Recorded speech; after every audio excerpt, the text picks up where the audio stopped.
ایک مرتبہ علامہ اقبال سیالکوٹ میں ایک دکان کے سامنے کھڑے تھے۔ دکان کے تختے پر حقہ دھرا ہوا تھا۔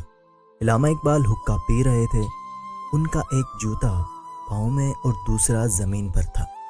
اتفاق سے ان کے استاد مولانا سید میر حسن شاہ ادھر سے گزرے۔ ان کی نظر اپنے استاد پر پڑی تو فوراً تختے سے اترے استاد کو جھک کر سلام کیا اور ادب سے ان کے پیچھے پیچھے چلنے لگے۔ حالت یہ تھی کہ ایک پاؤں میں جوتا تھا، دوسرے میں نہ تھا۔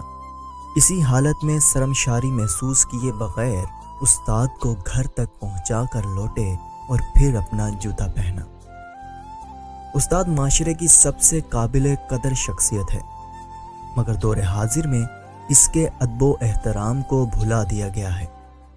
بزرگان دین فرماتے ہیں استاد کے سامنے با ادب ہو کر بیٹھو۔ اگر استاد گفتگو کر رہا ہو تو سلام نہ کریں۔ استاد کے پاس بیٹھ کر ہنسے نہیں اور زیادہ بات چیت بھی نہ کریں۔